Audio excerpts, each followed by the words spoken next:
한번 오래전에 미주 크리스찬 신문에 이런 제목이 붙었습니다.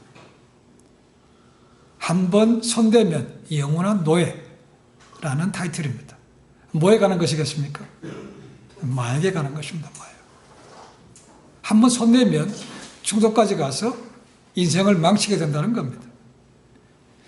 지금 미국에 살고 있는 미국 마약 심각합니다. 트럼프 대통령도 취임해서 마약과의 전쟁을 선포했습니다. 엄청나게 많은 예산을 투자하고 있지만 그렇게 많이 나아지는 것 같지는 않습니다. 급속도로 퍼지고 있습니다. 한국도 그렇습니다. 그렇죠? 97년도에 IMF 터졌을 때 그때 전 계층으로 마약에 들어갔습니다. 흔히들 마약하면 비싸기 때문에 돈 있는 사람들만 하는 거 생각하지만 그렇지 않습니다. 어려우니까 거기 손대는 사람들이 많아졌다는 것이죠. 그러면 왜 이렇게 마약에 한번 손대면 중독까지 가는가라는 것이죠. 그것은 이 위험한 걸 모르기 때문에 그렇습니다. 이 정도 한 번 하는데 어쩌려고 그런 마음 때문에 결국은 중독까지 간다는 거죠. 그래서 마귀가 좋아하는 말이 있습니다. 그렇죠? 딱 한 번만. 한 번만 해보라는 거죠. 술도 마찬가지 아닙니까? 딱 한 잔만 해. 한 잔으로 끝납니까? 안 끝납니다. 그렇죠? 한 번 컴퓨터에서 클릭하는 것 때문에 도박에 빠진 사람, 포로 중독된 사람 무지무지 많습니다. 그래서 한 번 클릭이 중독까지 간다고 말합니다. 그리고 이 마약이 심각한 것은 이 후유증이 굉장히 큽니다. 이 한 번 하면 그 쾌감을 잊지를 못한대. 근데 그 약효가 떨어지면 사람이 일주일 동안 늘어진다는 겁니다. 근데 건강이 회복되면 그 짜릿한 맛을 잊지 못하기 때문에 또 손을 댈 수밖에 없다는 거죠. 자꾸 하다 보니까 결국은 중독까지 가고, 또 하나 무서운 점이 뭐냐면 이 마약을 하는 사람들은 내가 언제라도 마음 먹으면 끊을 수 있다고 생각한다는 겁니다. 근데 그게 안 돼요. 절대로 안 된다는 것입니다. 그러니까 중독까지 가는 거죠. 그렇죠? 어디 중독이라는 것이 마약밖에 없겠습니까? 아까 말씀드렸지만 알코올, 술 중독 많습니다. 그렇죠? 한국에 불명예가 많은 것 중에 하나가 자살공화국이죠. 그 다음에 음주공화국이죠. 포르노공화국이죠. 자살공화국이라는 명예가 다 이 중독과 관계가 있습니다. 요즘은 일에 중독돼서 월코홀릭이라는 말도 하죠. 굉장히 많습니다. 그 다음에 쇼핑 중독도 있죠. 소비 중독, 명품에 빠진 사람도 굉장히 많습니다. 이것 때문에 신용 불량된 사람 많고, 자식 때문에 부모님까지 같이 신용 불량으로 넘어간 사람도 꽤 많습니다. 또한 한국의 불명예가 뭐냐면 성형 중독입니다. 성형공화국이에요. 성형공화국. 자기 마음에 안 드니까 많이 고치는 거죠. 근데 부작용도 그만큼 많다는 거죠. 계속 한다는 겁니다. 어떤 사람은 40번 이상 한 사람도 있습니다. 그렇죠? 미국도 많습니다. 그렇죠? 그러니까 전부 다 중독이라는 거죠. 한 번 해서 마실 것 같은데 그게 아니죠. 또 마음에 안 드는 거죠. 그러니까 계속해서 하게 된다는 겁니다. 그러니까 오늘 본문에 많은 사람들이 등장하는데 그 사람들이 뭐에 중독된, 뭐에 매인 사람이라는 거죠. 중독을 다른 말로 하면 뭐에 매였다는 겁니다. 매였어요. 그것이 뭔가 그 사람을 지배하고 있다는 겁니다. 자, 오늘 말씀은 사도 바울이 제2차 선교 여행을 갔을 때 일었던 같은 사건을 가지고 있습니다. 2차 전쟁 들어갈 때는 바나바와 헤어지고 실라와 같이 가게 됩니다. 자, 바울과 실라가 갑니다. 그래서 1차 전쟁 때 갔던 그것을 반대로 가게 됩니다. 그러니까 지금 소아시아, 지금이 터키죠. 거기서 전에 가지 않았던데 북쪽으로, 동쪽으로 갑니다. 그런데 계속 길이 막히는 겁니다. 근데 바울이 억지로 하지 않고 막히는 대로 그냥 몸을 맡기고 흘러갑니다. 그래서 간 곳이 어딘가 트로아스라는 것입니다. 터키의 서쪽 맨 끝이라고 볼 수 있습니다. 거기서 밤에 환상을 봅니다. 마게도나로 건너오라는 거죠. 그래서 하나님께서 이제 내가 이쪽이 아니고 유럽으로 건너가는 보다 라고 해서 마게도냐, 지금 오늘날의 유럽으로 건너가게 되죠. 처음에는 바울과 실라 두 사람만 갔습니다. 근데 가다가 픽업한 사람이 두 사람 더 있습니다. 더베와 루스드라에서 디모데를 픽업합니다. 그 다음에 이 사도행전 저자가 누가입니다. 누가는 잘 나오지 않는데 어느 순간에 보면 우리라는 말이 쓰기 시작합니다. 그때 어딘가 지금 유럽으로 건너가기 전에 드로아에서 아니면 소아시아 어디에서 만난 것으로 기억합니다. 그래서 네 사람이 유럽으로 건너게 됩니다. 그 간 곳이 첫 번째 어딘가? 바로 빌립보입니다. 이 빌립보는 아시아와 유럽을 연결하기 때문에 정치적으로 문화적으로 굉장히 중요한 곳입니다. 자, 이 빌립보라고 하면 빌립 대왕이나 마게도니아 빌립 대왕이 주변에 금광 몇 개를 점령한 다음에 자기 이름을 붙여서 빌립보라는 이름을 붙였습니다. BC 360년에 이름을 세웠고 그 다음에 BC 168년에는 로마와 페르시아가 전쟁을 하게 됩니다. 그리고 로마가 승리하게 되죠. 그때부터 이 빌립보는 로마에 속한 나라가 됩니다. 이 빌립보에 가서 바울이 이제 사역을 시작하게 됩니다. 유럽의 첫 번째입니다. 유럽에.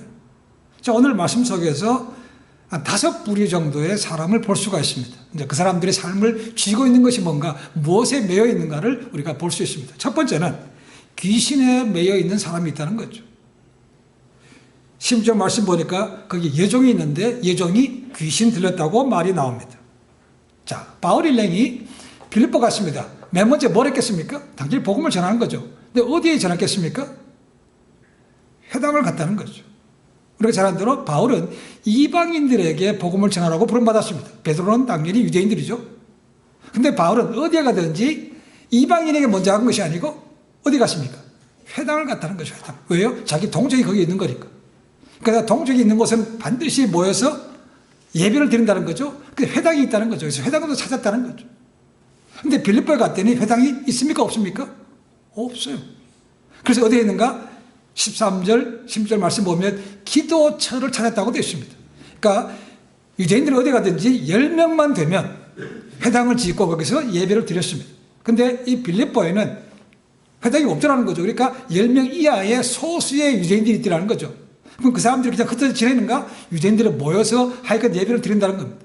그러니까 회당이 없으니까 어디서 모였는가? 강가에서 모였다는 거죠. 거기 기도처입니다. 왜 기도하는데 강가에 모였는가? 강가에 있으면 정결 의식을 하기 좋다는 겁니다. 물이 있으니까. 씻는 것이죠. 그죠? 그래서 강가에서 기도하는 곳으로 모였다는 거죠. 거기 갔다가 이제 거기서 누굴 만나는가? 빌립보 교회의 중요한 초기 멤버가 되는 리디아를 만나게 됩니다.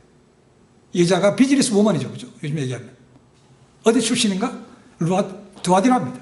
두아디라는 지금 여러분 계시록에 보시면 소아시아에 있는 7교회가 나옵니다. 거기 보면 두아디라가 나옵니다. 터키 지방에 있습니다. 거기 출신인데 건너와서 유럽까지 와서 사업을 하는 여자라는 거죠. 자주장사니까 우리말로 하면 비단장수, 옷장수입니다. 와서 만났다는 거죠. 그리스도처에서 만났습니다. 그리고 그 여자에게 복음을 전하고 그 온 가족에게 침례를 베풀었다는 거죠. 이것이 빌립보에 가서 있었던 첫 번째 역사입니다. 얼마나 좋았겠습니까? 외국 가서 자기 동족도 만나고 복음 영접했습니다. 그죠? 선교 가서 이렇게만 매일 되면 얼마나 좋겠습니까? 신바람 날 겁니다. 그죠? 근데 실상은 그렇지 않습니다. 이제 그 자리를 만나고 리더를 만나고 가는 중에 이번엔 다른 사람을 만나는데 오늘 나오는 예종입니다. 귀신에 들렸다는 겁니다. 귀신에 들렸어. 따라오면서 괴롭힌다는 거죠. 이 귀신이 영적인 존재 아닙니까? 그죠? 바울 이름을 알아보더라는 거죠. 지극히 높으신 분의 종이라는 겁니다. 따라다니면서 사역을 방해한다는 거죠. 그래서 할 수 없이 바울이 그 여자에게 귀신을 쫓아내고 그 여자를 깨끗하게 만들어줍니다. 여기서 귀신이라는 말이 나옵니다. 문자적으로는 귀신이라는 말이 두 가지 의미가 있습니다. 하나는 지금도 그리스에 가면 중앙에 에베소가 있습니다. 에베소 높은 곳에 델피 신전이 있습니다. 지금 산 중턱이 있습니다. 근데 거기에 입구에 보면 큰 뱀신이 있는데 이름이 파이썬입니다. 파이썬. 이것을 의미하는 것일 수 있고 두 번째는 복화술이 있습니다. 복화술. 입을 열지는 않고 하는 거지 않습니까? 그죠?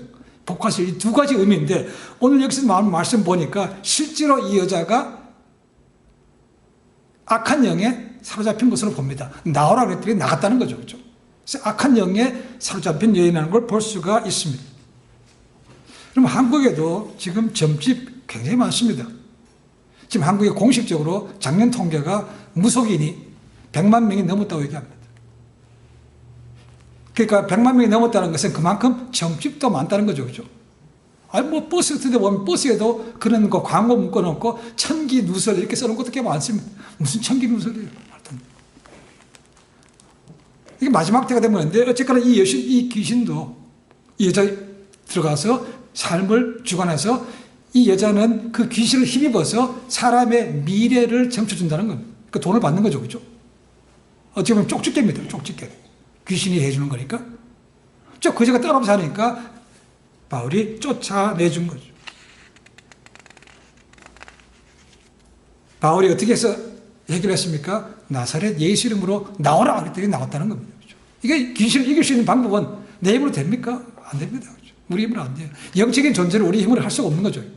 그러니까 더 강한 성령님의 능력을 입어서 할 수밖에 없다는 거죠. 바울이 그렇게 해서 여전을 깨끗게 해주고 온전한 정상인으로 만들었다는 것입니다. 첫 번째는 귀신에 매인 삶이 있는 거죠.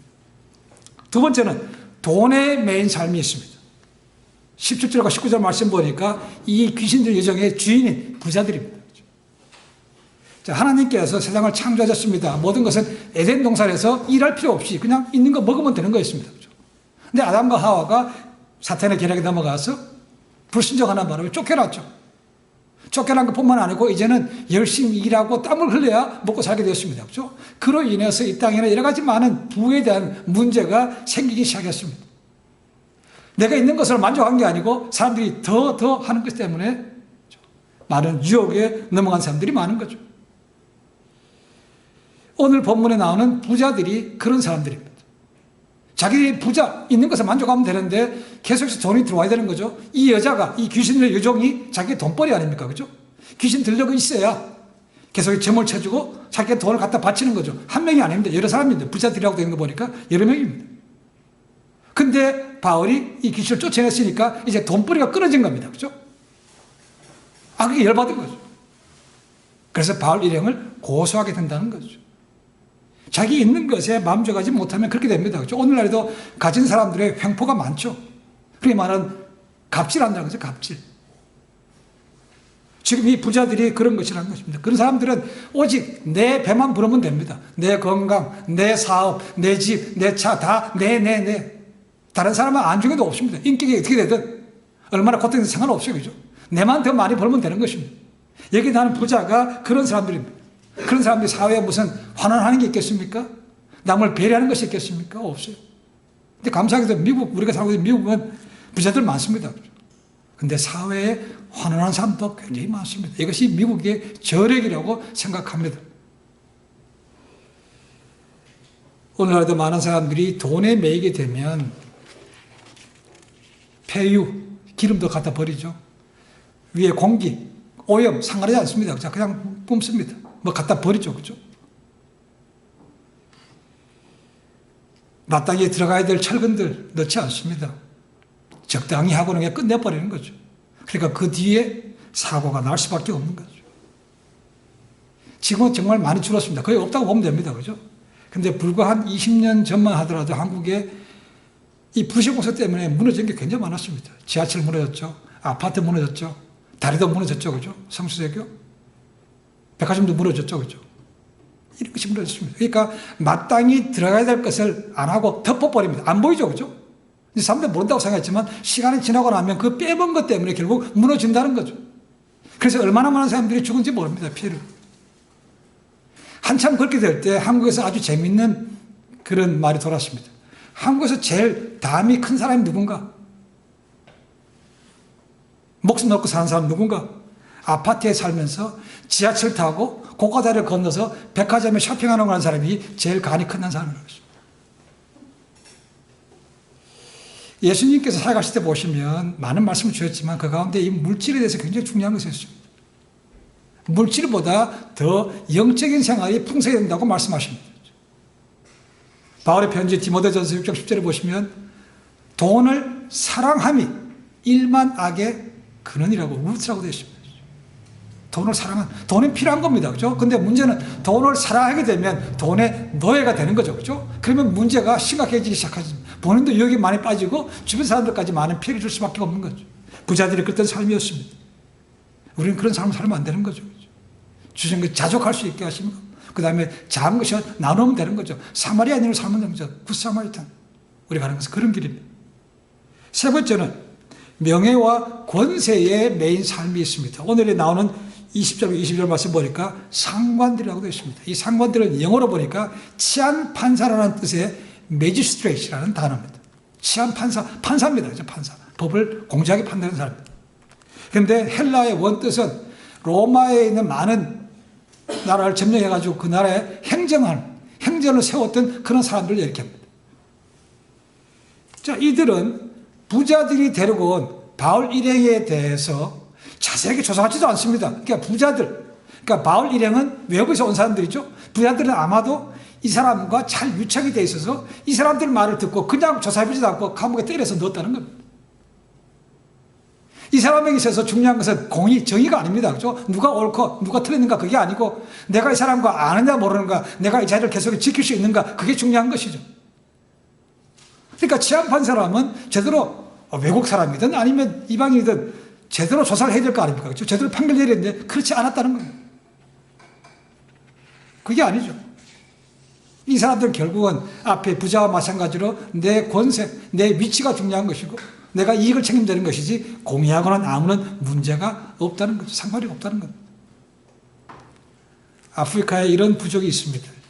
그 부족에 왕이 있습니다. 근데 왕의 임기도 있습니다. 5년입니다. 놀라운 것은 이 왕이 되고 임기 5년이 끝나고 나면 그 나라의 법에 따라서 죽게 되어 있다는 겁니다. 근데도 한 사람이 끝나고 나면 왕이 되겠다고 사람들이 줄 서 있다면 줄 서 있어요. 이 권력이 그만큼 좋다는 거죠. 그죠? 이게 5년 동안 하고 끝납니다. 그 인생이. 그럼 5년 동안 내가 어차피 끝나고 나면 죽을 건데 자기 하고 싶은 거 다 하지 않겠습니까? 그죠? 남 상관없어요. 그죠? 내 하고 싶은 거 한다는 것이죠. 이런 사람들이 명예와 건세에 매인 사람들이라는 거죠. 성경 말씀 보시면 우리 인생을 갖다가 안개와 같다, 풀과 같다, 꽃과 같다고 말합니다. 풀이 시들고 꽃이 시들어 죽어가는 거죠. 안개는 해가 뜨면 금방 사라집니다. 그렇죠? 유한하다는 것이죠. 근데 거기 영원하지 않은 것에 뭘 그렇게 목을 매냐는 것이죠. 정치들 4년이든 5년이든 한번 정권 바뀌고 나면 얼마나 다 바뀝니까? 그렇죠? 잘못하면 전부 다 감옥에서 만납니다. 그렇죠? 근데도 그렇게 좋다는 겁니다. 이 상관이 그런 인생인데 우리가 추구하는 삶은 그런 영원하지 않은 것에 몽매인 삶이 되면 안 되는 거죠. 영원한 것에 우리 삶을 드릴 수 있어야 되는 것이죠. 네 번째로는 25절부터 나오는 간수에 대해서 의미에 매여 있는 삶이다. 자기 가치관, 자기 주관에 매인 삶이라고 볼 수 있고 다르게 표현하면 자기 체면 때문에, 체하는 때문에 거기 매인 사람이라고 볼 수 있습니다. 자, 바울과 실라 귀신 들려주전 깨끗하게 하셨다가 결국은 두드려 맞고 억울하게 감옥 갇혔습니다. 그렇죠?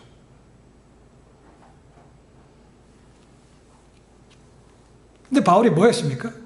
너무 억울합니다, 하나님. 어떻게 이런 일이 있었습니까? 그렇게 하지 않고 그 밤에 깨어서, 한밤중에 깨어서 하나님께 감사하고 찬송 드렸다는 거죠. 기도했다는 겁니다. 그랬더니 터가 흔들리면서 문도 열렸고 발에 차고 있는 쇠사슬도 다 풀어졌다는 겁니다. 문이 다 열렸어요. 자, 근데 이 간수는 그 죄인들을 지키다가 깜빡 피곤했는지 잠이 들었습니다. 그죠? 자다가 눈을 떠보니까, 지진이 했으니까, 건드렸으니까 눈이 깼겠죠. 그죠? 떠보니까 옥문이 다 열렸더라는 거죠. 그러면 옥문이 열렸으면 최소한도 뭐 해야 됩니까? 가서 확인해야 되는 거 아닙니까? 도망갔나 안 간다. 확인해야 되는데 그것도 안 하고 문이 열려있으니까, 야, 이거 죄수 다 도망갔네? 그래서 스스로 목숨을 끊으려고 했다는 겁니다. 아니, 자기는 잘못해서 죽으면 그만이지 남은 가족들은 어떡할 겁니까? 그죠? 자기는 어차피 자기 직무를 못하면 직무유기가 되는 거죠. 그러면 로마법에 따라서 엄한 벌을 받을 수 있습니다. 차라리 그럴 바에는 명예스럽게 죽겠다는 겁니다. 그렇게 아까 말씀드렸지만 남은 가족들은 어떡할 겁니까? 사람이 살면서 한 번도 실수 안 합니까? 실패 안 합니까? 그럴 때마다 다 죽게 되면 지금까지 살아있는 사람 별로 없을 거래 아마. 사람이 그런 무의미한 자기 주관에 매게 되면 그런 잘못된 행동도 서슴없이 하게 된다는 겁니다. 97년도 한국에 12월 달에 IMF 터진 다음에 가장 심각했던 중에 하나가 이 가장들이 자살한 거였습니다. 가장들이. 이 명예가, 가장으로서 명예가 그냥 땅에 떨어졌다는 거죠. 가족을 부양해야 되는데 그렇지 못하는 것 때문에 체면이 깎이는 거죠. 자존심이 상하는 겁니다. 그래서 자살한 사람이 그렇게 많았습니다. 그래서 그렇게 그것은 떨어진 가장들의 권위를 좀 세워주자 라는 의미에서 미국에서 시작된 것이 뭐냐면 프라미스 키퍼라는 것입니다. 그것이 한국에 들어가서 뭐가 됐겠습니까? 아버지 학교가 된 겁니다. 저도 아버지 학교 시카고 일기입니다. 아버지 학교. 아버지가 살아야 가정이 산다는 겁니다. 그러니까 무의미한 것에 매이면 그냥 자살까지 간다는 겁니다. 극단적으로 선택할 수밖에 없다는 거죠. 실패할 수도 있고 좌절할 수도 있고 넘어질 수도 있고 떨어질 수도 있고 부도날 수도 있습니다. 그렇죠? 그렇더라도 극단적인 선택을 하면 안 되는 것은 우리의 생명이 우리 것이 아닌 거죠. 우리에게 생명을 주신 분은 하나님 아닙니까? 그죠? 이 하나님만이 우리의 모든 시간을 정해놨다는 겁니다. 그죠? 그러니까 내가 힘들었을 때 내 스스로 목숨을 끈다는 것은 기간을 정하신 생명의 주인이신 하나님 아버지에 대한 불신과 불순항인 거죠. 이것은 결코 천국에 갈 수 없습니다. 그러니까 어떤 경우라도 스스로 목숨을 끊는 것은 우리 믿음의 사람이라면 하지 말아야 되는 거죠. 생명도 그분이 주셨기에 그분의 때에 거둬가십니다. 그렇죠? 우리가 이 땅에 가진 모든 것들 그분이 가져가신다는 거죠. 욥이 고백했던 것처럼 빈손으로 왔으니까 빈손으로 갑니다. 공술에 공수입니다. 주신 분도 하나님이요 가져가신 분도 하나님이라는 거죠. 이런 기본적인 신앙이 있어야 우리가 이런 어려움을 당하더라도 극단적인 선택을 하지 않고 다시 일어설 수 있다는 겁니다. 쉽지 않습니다. 그러니까 예수 믿고 나서 덤으로 사는 인생 아닙니까? 그죠? 육체적으로 태어났지만 영적으로 태어난 날이 있죠. born again 한 날이 있습니다. 그죠? 그러니까 그 다음부터는 믿음 이후부터는 덤으로 사는 인생이기 때문에 그분을 위해서 하나님 위해서 하나님 나라에 합당한 삶을 살아야 맞는 것이죠. 괜히 헛된 의미에 매달려서 헛된 자존심 명예에 매서 잘못된 결판을 내리면 안 되는 거죠. 거기에 매인 사람이 있습니다. 그렇죠? 우리 주변에도 신문에서 본 사람이 있습니다. 쌓았던 모든 것이 어느 순간 무너진 다음에 감당할 길이 없어서 자살한 사람들 꽤 많이 됩니다. 심지어 학생들 수능시험 떨어졌다고 자기 성적 떨어졌다고 피곤해 자살한 사람도 있습니다. 애들도 그래요. 오래전에 제가 본 거는 초등학생도 죽은 사람이 있어요. 초등학생 성적 떨어졌다고 집에 가면 아버지 엄마한테 혼난대. 그게 무서워서 목숨을 끊었다는 겁니다. 얼마나 무서웠으면 그렇겠습니까? 그런 쓸데없는 의미에 매여서는 안 되는 거죠. 마지막 다섯 번째로 예수 그리스도의 매인 삶이 있다는 겁니다. 바울과 실라가 여기 속하는 거죠. 다르게 표현하면 성령의 매인 삶, 다르게 표현하면 말씀에 사로잡힌 자의 삶이 있다는 겁니다. 자, 예수님을 전했습니다. 복음을 전했습니다. 그리고 구원받은 거 아닙니까? 구원해줬어요. 그죠? 사람 깨끗하게 해방시켜준 것이죠. 그런 것 때문에 억울하게 두드려 맞고 감옥에 갇혔습니다. 하나님 앞에 하소연할 만하죠. 그죠? 근데 바로 그렇지 않았다는 겁니다. 오히려 그런 위기를 갖다가 복음을 전하는 통로로 삼았다는 거죠. 그래서 간수가 구원받는 거죠. 그러니까 간수, 그냥 자살하라고 그랬다가 바울이 야 우리 얘기 있으니까 자살하지 마. 그 바람에 간수가 놀란 거 아닙니까? 이 사람 생각은 당연히 도망갔어야 맞는 거죠. 죄수인데 그죠? 내일 어떻게 될지 모릅니다. 근데 도망가고 있다는 것은 이 사람이 뭔가 있다는 거죠. 그래서 놀러와서 놀래가지고 바울한테 무릎 꿇고 얘기합니다. 내가 어떻게 해야 구원받을 수 있습니까? 야, 이거 황당한 질문입니다. 이 사람도 뭔가 계속 영적으로 갈급한 게 뭐 있는 거죠. 이 사람 보니까 뭔가 다르다는 것입니다. 그래서 내가 어떻게 구원받을 수 있을까 얘기합니다. 근데 바울이 주 예수를 믿으라. 그러면 너와 내 집이 구원 얻는다고 말합니다. 너와 내 집. 뭘 하라고요? 주 예수를 믿으라는 거죠. 그래서 바울이 그에게 복음을 전하고 그 가정이 구원받습니다. 그리고 그 가정을 통해서 이 간수를 통해서 로마 군인들에게 복음이 전해지게 됩니다. 더 나아가서 이 간수의 가정과 루디아의 가정이 합쳐서 유럽 최초의 빌립보 교회가 세워지게 됩니다. 그리고 주변 나라에도 복음이 전파적인 통로가 삼은 것이죠. 이 성령의 매인 삶들 때문에 결국 유럽 최초의 복음이 전파되는 그런 역사가 생겼다는 것입니다. 우리는 알 수 없죠. 그렇죠? 지금 전 세계 인구를 한 74억으로 봅니다. 그 가운데 천주교를 포함해서 기독교를 약 3분의 1로 봅니다. 근데 거기서 천주교를 빼고 그 다음에 정교회를 빼면 순수한 프로테스탄트, 개신교는 6억이 안 됩니다. 그리고 6대주가 있습니다. 그렇죠? 오세아나주, 남미, 북미, 아프리카, 아시아 6대주 가운데 가장 기독교 비율이 낮은 데가 아시아입니다. 그래서 지금 많은 설교 지역들이 동남아, 동북아에 많은 선교사를 파송하는 것도 바로 그것 때문이죠. 9%가 안 됩니다. 제일 많은 것이 뭐겠습니까? 이슬람이죠. 이슬람이 가장 큽니다. 그 다음에 불교, 힌두교가 있습니다. 아직까지는 천주교를 포함해서 기독교가 3분의 1로 가장 많지만 매년 비율이 줄어가고 있습니다. 아니면 정체되고 있습니다. 그죠? 그런데 이 이슬람은 계속해서 자라고 있습니다. 아마 한 10년, 15년 내에는 그것이 바뀐다고 할 정도로 그 사람들은 굉장히 교세를 넓혀가고 있습니다. 영국의 유명한 신학자, 지금은 돌아가셨습니다만 존 스타트 목사님이 있습니다. 유명한 설교자요, 강연자, 저술가기도 합니다. 그럼 이렇게 얘기합니다. 예수 그리스도가 돌아가신 지 2000년이 지났음에도 불구하고 아직까지도 전 세계에서 복음을 듣지 못한 사람이 3분의 2가 된다는 것에 대해서 우리는 부끄러움을 가지게 된다고 얘기합니다.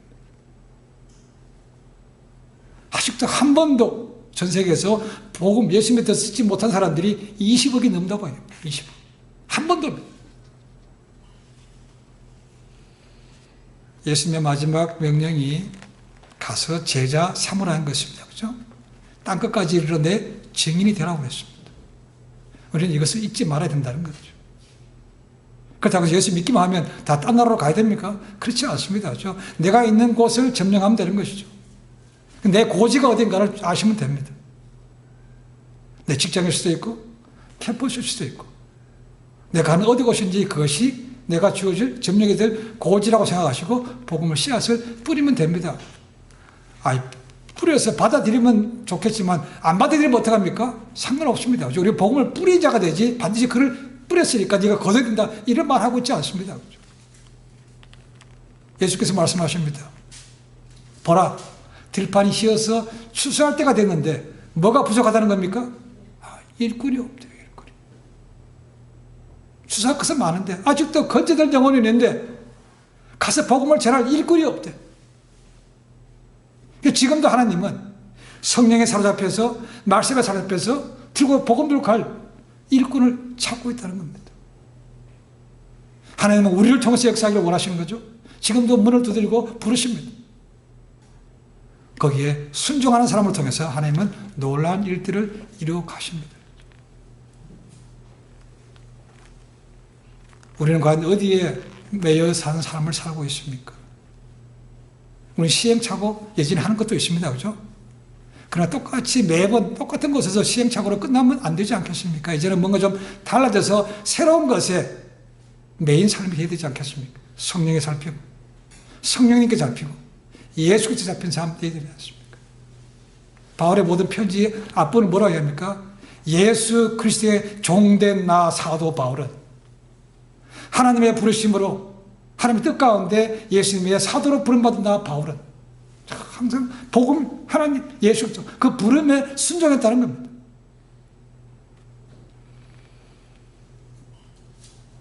우리 모두도 하나님께 부름받은 사람들 아닙니까? 그죠? 우리가 먼저 믿은 것은 나 혼자 믿고 나 혼자 뱉어들고 나 혼자 편하면 되는 것이 아는 것이 아니고 네가 받았으면 다른 사람에게 주라는 것입니다. 그것이 복의 통로가 되는 것이죠. 복의 근원이 된다는 것입니다. 모든 메인 것에서 벗어날 수 있는 길은 예수님밖에 없습니다.